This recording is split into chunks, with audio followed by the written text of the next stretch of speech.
আসসালামু আলাইকুম ওয়া রাহমাতুল্লাহি ওয়া বারাকাতুহু। আলহামদুলিল্লাহ। ফাউযু বিল্লাহি মিনাশ শাইতানির রাজীম। বিসমিল্লাহির রহমানির রহিম। ওয়া মা আরসালনাকা ইল্লা রাহমাতাল লিল আলামিন। সাদাকাল্লাহুল আলিয়্যুল আযীম। আমরা জানি না যে এটা রজব মাসে আজ ২ তারিখ হয়ে গেছে, যেখানে রাসূল পাক সাল্লাল্লাহু তাআলা আলাইহি ওয়াসাল্লাম বলেছেন, রজবু শাহরুল্লাহ, রজব মাস হচ্ছে আল্লাহর মাস। যে মাসে একটা নেকি করলি ডবল হয়, সেই মাস আজকে আমরা পেয়ে গেছি। বলেন সুবহানাল্লাহ। এই মাসকে কবুলিয়াত ইবাদত বলা হয়, মুস্তাজাবুদ দাওয়াত বলা হয়। অর্থাৎ এই মাসে ইবাদত কবুল হবে, এই মাসে দোয়া কবুল হবে। তাই তো অত্যাচারিত পীড়িত মানুষেরা, মাজলুম মানুষেরা এই মাসকে অপেক্ষা করত যে আল্লাহর মাস কখন চলে আসবে, আমার প্রতি যে অত্যাচার করেছে তার জন্য দোয়া করে দেবো, সে যেন বরবাদ হয়ে যায়। আমাদের খুশির ব্যাপার নয়। আমাদের খুশি কিনা আমরা ইংরাজি নতুন মাস এলে খুশি মানাচ্ছি, ওতে কোনো ফায়দা নেই। কিন্তু এই মাসটা আল্লাহর মাস আমরা পেয়েছি, আবার এখানে আমাদের খুশি মানানো অবশ্যই প্রয়োজন। কারণ এখানে যদি আমরা নেকি করি আমরা ডবল নেকি পাবো। এখানে যদি আল্লাহর ইবাদত করি ঠিক মতো আল্লাহর ইবাদত কবুল হবে। এই মাসে যদি ইবাদত করার সঙ্গে সঙ্গে ঠিক মতো মুনাজাত করি, আল্লাহর কাছে দোয়া করি, আল্লাহ পাক কবুল করবে। বলেন সুবহানাল্লাহ।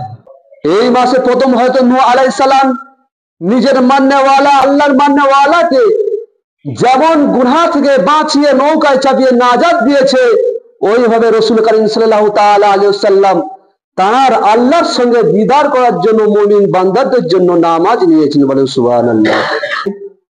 আমরা খালি এটাই জানি যে জানুয়ারি মাস এলে আমরা আনন্দ করব। কি লাভ হবে বলেন? লাভ তো তখনই আনন্দ মানুষ করে পরীক্ষা থেকে যখন উত্তীর্ণ হয়ে যায়, ভালো নাম্বারে পাস করে যায়। কোনো কাজের জন্য সে তো চলাচল করছে, দৌড়াদৌড়ি করছে, পাচ্ছে না, পেয়ে গেছে। যখন পেয়ে গেছে তখন সে সেই কাজটা পাওয়ার পর একটা আনন্দ করে, মানুষকে মিষ্টি মুখ করে। তাহলে প্রত্যেকে একটা কারণ থাকে আনন্দ করার জন্য। আর যে ব্যক্তি বিনা কারণে আনন্দ করে তাদের কি বলা হয়? পাগলা বলা হয়। যে বিনা কারণে আনন্দ করে, যে বিনা কারণে ফুর্তি করে, তাকে মূর্খ বোকা ছাড়া আর কিচ্ছু বলা যায় না। কাজের যে আনন্দ করে, উন্নতির যে আনন্দ করে, সেটাই তো আনন্দ। তাই তো আজ আমরা রজব মাস পেয়েছি, যে রজব মাসে আমরা আনন্দ করার দরকার। কারণ রাসূল পাক তো বলে দিয়েছেন রজবু শাহরুল্লাহ, কারণ রজব মাস হচ্ছে আল্লাহর মাস। রজব মাস আল্লাহর মাস। আর এই আল্লাহর মাসে আমাদের খুশি হওয়া দরকার, আর ইবাদত করা দরকার। আমাদের জানা প্রয়োজন আছে যে কোন মাসে কোন ফজিলত, কিন্তু আজকের আমরা সেটা থেকে দূরে সরে এসেছি।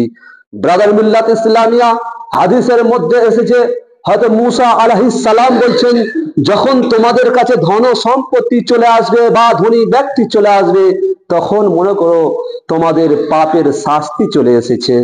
কে বলছেন? হয়তো মুসা আলাইহিস সালাম। আর যখন দেখবে দারিদ্রতা চলে এসেছে, কোন দরিদ্র ব্যক্তি চলে এসেছে, তাকে ওয়েলকাম করো, স্বাগতম জানাও। কারণ তোমার নেকির আলামত চলে এসেছে, নেকি অর্জন করার, সওয়াব অর্জন করার একটা দিশা চলে এসেছে। তুমি যেখানে সওয়াব অর্জন করবে।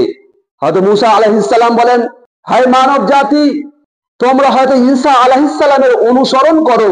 কারণ হয়তো ঈসা আলাইহিস সালাম বলেন, আমার ক্ষুধা হচ্ছে ত্বক অর্থাৎ গায়ের চামড়া, পশম হচ্ছে আমার পোশাক, আমার যানবাহন হচ্ছে আমার পা, আমার খাবার হচ্ছে সমস্ত দুনিয়ার শাক সবজি, আমার শীতের আগুন হচ্ছে সূর্য, আর রাতের প্রদীপ হচ্ছে চাঁদ। আমি না সকালে খাবার চিন্তা করি, না রাতের খাবার চিন্তা করি। আমার কাছে খাবার নেই, না রাতে আছে না দিনে আছে, তবু আমি ওর থেকে সবার থেকে ধনী। বলেন সুবহানাল্লাহ।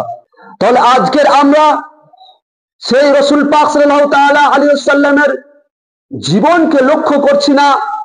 আল্লাহ তাবারক ওয়া তাআলা বলছেন, ওয়া মা আরসালনাকা ইল্লা রাহমাতাল লিল আলামিন। হে মাহবুব, আমি আপনাকে পেয়েছি রহমত করে। রাসূল করিম সাল্লাল্লাহু তাআলা আলাইহি ওয়াসাল্লাম একদা হযরত ফাতেমা জোহরা রাদিয়াল্লাহু তাআলা আনহার ঘরে পৌঁছালেন। যখন পৌঁছালেন, হযরত ফাতেমা জোহরা রাদিয়াল্লাহু তাআলা আনহা বলছেন, ইয়া রাসূলুল্লাহ, এই আব্বা জান, এই আল্লাহর নবী, আমি বড় ক্ষুধার্ত হয়ে রয়েছি, 3 দিন থেকে কিছু খাইনি। কদিন থেকে? 3 দিন থেকে কিছু খাইনি। রাসূল করিম সাল্লাল্লাহু তাআলা আলাইহি ওয়াসাল্লাম বলছেন, এই ফাতেমা, তুমি 3 দিন থেকে কিছু খাওনি, দেখো একবার আমার পেটের দিকে। রাসূল পাক নিজের কাপড়কে তুলে দিলেন, দেখছেন যে রাসূল পাক সাল্লাল্লাহু তাআলা আলাইহি ওয়াসাল্লামের পেটেতে পাথর বাঁধা আছে, পেটে পাথর বাঁধা আছে। রাসূল পাক বলছেন, এই ফাতেমা, তুমি তো 3 দিন থেকে খাওনি, কিন্তু আমি 4 দিন থেকে খাইনি। রাসূল পাক সাল্লাল্লাহু তাআলা আলাইহি ওয়াসাল্লাম এই অবস্থা দেখার পর তার জবানে একটা কথা চলে এলো, হায় আফসোস, আজ আমার বেটি ফাতেমা জোহরার ঘরে দুটো খাবার নেই, আমিও 4 দিন থেকে খেতে পারিনি। আমার হাসান ও হুসেন ক্ষুধার্ত হয়ে রয়েছে, হাসান ও হুসেনও ক্ষুধার্ত হয়েছে, তারা কিছু খেতে পারেনি। এই অবস্থায় তিনি এই কথা বলতে বলতে, হায় আফসোস বলতে বলতে তিনি মদিনা শহরে চলতে লাগলেন। তিনি গলি থেকে চলতে চলতে যখন মদিনা শহর থেকে বাইরে বের হয়ে গেল, বাইরে বের হয়ে যাওয়ার পর একটা বাগান দেখতে পেলেন, যে বাগানে একটা ব্যক্তি কাজ করছে, সেই ব্যক্তিটা ওই বাগানের মালিক ছিল। রাসূল করিম সাল্লাল্লাহু তাআলা আলাইহি ওয়াসাল্লাম ওই ব্যক্তির কাছে দাঁড়িয়ে গেলেন। দাঁড়িয়ে যাওয়ার পর বলছে, আপনার কি কোনো মজদুরি প্রয়োজন আছে? বলছে, হ্যাঁ, মজদুরি প্রয়োজন আছে। রাসূল পাক তার পাশে গিয়ে দাঁড়িয়েছে, সেই ব্যক্তি বুঝতে পারছে না, চিনতে পারছে না যে এইটা হচ্ছে শ্রেষ্ঠ নবী হুজুর সাল্লাল্লাহু তাআলা আলাইহি ওয়াসাল্লাম। রাসূল পাক যখন জিজ্ঞাসা করলো, তোমার কি মজদুরি লাগবে? সেই ব্যক্তি বলছে, হ্যাঁ, আমার মজদুরি লাগবে। রাসূল পাক বলছে, কি কাজ নেবে বলো, আমার মাধ্যমে নাও, আমি মজদুরি করতে চাই। সেই ব্যক্তি বলছে, এটাই কাজ যে কুয়া থেকে পানি তুলে আমার বাগানে ভরা। রাসূল করিম সাল্লাল্লাহু তাআলা আলাইহি ওয়াসাল্লাম রাজি হয়ে গেলেন, বলল, ঠিক আছে, তোমার কথা আমি মেনে নেব, তোমার কথা আমি রাজি আছি, তুমি আমার এই কর্মটা সঁপে দাও, আমি ঠিক মতো আমি এই কাজটা করে দেবো। রাসূল করিম সাল্লাল্লাহু তাআলা আলাইহি ওয়াসাল্লাম প্রথম ডোল যখন প্রথম বালতি পানি তুললো, সেই মালিক কি করলো, 3টে খেজুর দিল। 4 দিন থেকে রাসূল পাক সাল্লাল্লাহু তাআলা আলাইহি ওয়াসাল্লাম কিছু খায়নি। কদিন থেকে? 4 দিন থেকে কিছু খায়নি। ক্ষুধার্ত অবস্থায় পানি তোলার পর যখন 3টে খেজুর দিল, রাসূল পাক সাল্লাল্লাহু তাআলা আলাইহি ওয়াসাল্লাম সেই খেজুর খেয়ে নিলেন। সেই খেজুর খাওয়ার পর রাসূল পাক সাল্লাল্লাহু তাআলা আলাইহি ওয়াসাল্লাম 8 বালতি পানি তুলেছেন। তোলার পর যখন 9 বালতি পানি তুলতে যাবে, তখন রশ্মিটা ছিঁড়ে গিয়েছে। রশ্মিটা ছিঁড়ে যাওয়ার পর রাসূল পাক সাল্লাল্লাহু তাআলা আলাইহি ওয়াসাল্লাম হকচকি নিয়ে দাঁড়িয়ে গিয়েছেন। মালিক যখন দেখতে পেল যে বালতি ছিঁড়ে পড়ে গেছে, সে দৌড়ে এসে রাসূল পাক সাল্লাল্লাহু তাআলা আলাইহি ওয়াসাল্লামের মুখে একটা তামাচা মেরে দিল, মুখে একটা তামাচা মেরে দিল। কিন্তু সে তো জানতো না যে এটা হচ্ছে শ্রেষ্ঠ নবী রাসূল পাক সাল্লাল্লাহু তাআলা আলাইহি ওয়াসাল্লাম। তামাচা মারার পর এবং রাসূল পাক সাল্লাল্লাহু তাআলা আলাইহি ওয়াসাল্লাম যে 8 বালতি পানি তুলেছে, সেই 8 বালতির বদৌলতে 3 8 24টা তানাকে খেজুর দিল। রাসূল করিম সাল্লাল্লাহু তাআলা আলাইহি ওয়াসাল্লাম খেজুর নেওয়ার পর কি করলেন, বালতিটা আবার কিভাবে তুলছে দেখেন, নিজের হাত মুবারকে ওই কুয়ার মধ্যে দিয়ে দিল এবং হাত দিয়ে বালতিকে উপরে তুলে নিল। বলেন সুবহানাল্লাহ। এইটা আমার আপনার কথা না, হযরত আনাস বিন মালিক রাদিয়াল্লাহু তাআলা আনহু তিনি এটা রওয়ায়াত করছেন যে রাসূল পাক সাল্লাল্লাহু তাআলা আলাইহি ওয়াসাল্লাম যখন ওই ডোল পড়ে গেল, তামাচা মারার পর রাসূল পাক সাল্লাল্লাহু তাআলা আলাইহি ওয়াসাল্লাম নিজের হাতকে ওই কুয়ার মধ্যে দিয়ে দিল এবং ওই বালতিকে তুলে দিল। বালতিকে তুলে দিয়ে রাসূল পাক ওখান থেকে খেজুর নিয়ে নিজের ঘরে চলে এলো। ওই কাফির মালিক যখন দেখলো, তখন বুঝতে পারলো ইনি সেই শ্রেষ্ঠ নবী হতে পারে, ইনি সেই মুহাম্মদ হতে পারো, না হলে এমন ক্ষমতা কার হতে পারে। তাই কি করলো, ওই মালিক কি করলো, যে হাত দিয়ে রাসূল পাকের মুখে তামাচা মেরেছিল, চড় মেরেছিল, তলোয়ার দিয়ে ওই হাতকে কেটে দিল। হাতকে কেটে দেওয়ার পর যখন রক্ত বেরোতে লাগলো, ওই মালিক বেহুশ হয়ে পড়ে গেল। বেহুশ হয়ে যখন পড়ে গেল, ওই রাস্তা দিয়ে কিছু মুসাফির যাচ্ছিল, যখন দেখলো ওই মালিককে মুখে ছিটা মারলো, পানি ছিটা মারার পর ওই মালিকের চেতন এলো। যখন হুঁশ ফিরে এলো, জিজ্ঞাসা করছে, তোমার এই অবস্থা কেন, এই হাল কেন, কে তোমার এই হাল করেছে, অবস্থা করেছে? বলছে, না, কেউ করেনি, আজকের শ্রেষ্ঠ নবী আমি বুঝতে পারিনি, আমার কর্মের জন্য এসেছিল, আমাকে পানি তোলার জন্য আমার কাছে কাজ নিয়েছে, আর সেই মোহাম্মদ, সেই শ্রেষ্ঠ নবী বালতি ছেড়ে যাওয়ার পর আমি তার মুখে চর মেরেছিলাম, আর সেই নবী কুয়া থেকে বালতি তুলে দিয়েছে, আর আমি বুঝতে পারিনি, আমার হাত দিয়ে চর মেরেছিলাম বলে আমি আমার হাতকে কেটে দিয়েছি। চলো ওই মোহাম্মদ কোথায় থাকে, চলো ওখানে নিয়ে চলো, আমি যেতে চাই, সেই মোহাম্মদকে একবার দেখতে চাই। কারণ আমি আমার হাতকে এই কারণে কেটেছি, আমি চিন্তার মধ্যে পড়ে গেছি যে শ্রেষ্ঠ নবীর মুখে আমি চর মেরেছি, যদি আল্লাহ পাক আমার প্রতি গজব ডালে তাহলে আমি বরবাদ হয়ে যাব, ধ্বংস হয়ে যাব। তাই আমি এই ভয়তে আমার হাতকে কেটে নিয়েছি। চলো একবার সেই মোহাম্মদের দরবারে যেতে চাই, আমি মাফ চাই, আমি মাফ চাই তার কাছে, তিনি যদি মাফ করে তাহলে আমি খুশি হব।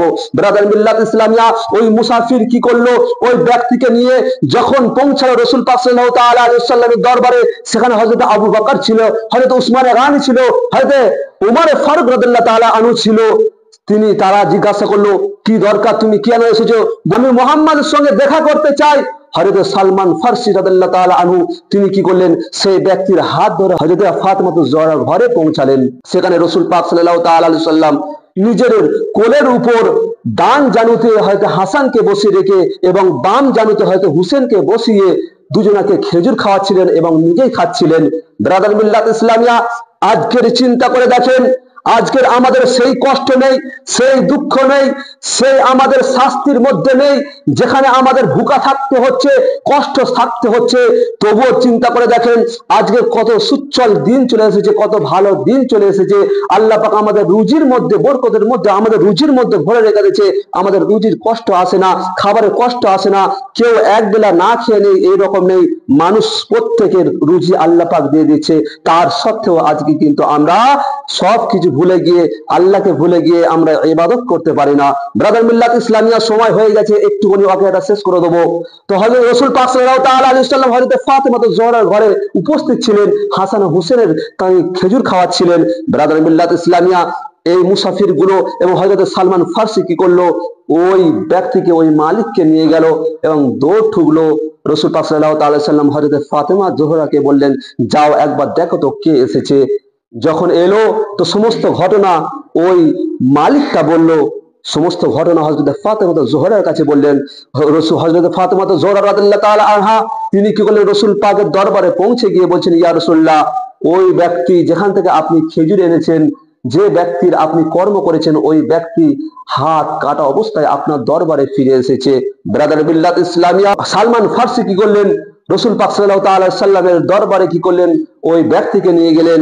রাসূল পাক সাল্লাল্লাহু তাআলা আলাইহি সাল্লাম যখন সমস্ত ঘটনা শুনলেন, শোনার পর বলছেন, এই কাফের ব্যক্তি, এই মালিক, যখন তুমি বুঝতে পেরেছো যে আমি মুহাম্মদ, আমি শ্রেষ্ঠ নবী, তাহলে তুমি ইসলাম ধর্মকে কবুল করে নাও, তুমি ইসলাম ধর্মের মধ্যে চলে আসো, এক আল্লাহকে মেনে নাও। সেই ব্যক্তি বলছে, তুমি তো মুহাম্মদ, নিশ্চয়ই তোমার নিশ্চয়ই ক্ষমতা আছে, তাহলে যখন ক্ষমতা রয়েছে, সেই আল্লাহ যে আপনাকে পাঠিয়েছে ইসলাম ধর্ম নিয়ে, ওই আল্লাহর হস্তে আপনি আমার হাতকে জুড়ে দেন, আমি ইসলাম ধর্ম কবুল করে নেব। রাসূল পাক সাল্লাল্লাহু তাআলা আলাইহি সাল্লাম বিসমিল্লাহির রহমানির রহিম বলে সেই ব্যক্তির হাতকে যেখান থেকে কেটেছে সেখানে রেখে দিয়ে থুক মুবারক, তার লাভ মুবারক দিলেন এবং বিসমিল্লাহ পরে সেখানে দেওয়ার পর ফুঁক দিলেন। আল্লাহর কুদরতে তার হাত জুড়ে গেল, বলেন সুবহানাল্লাহ। তার হাত জুড়ে গেল, সেই ব্যক্তি রাসূল পাক সাল্লাল্লাহু তাআলা আলাইহি সাল্লামের হাতে ইসলাম ধর্ম কবুল করে নিলেন।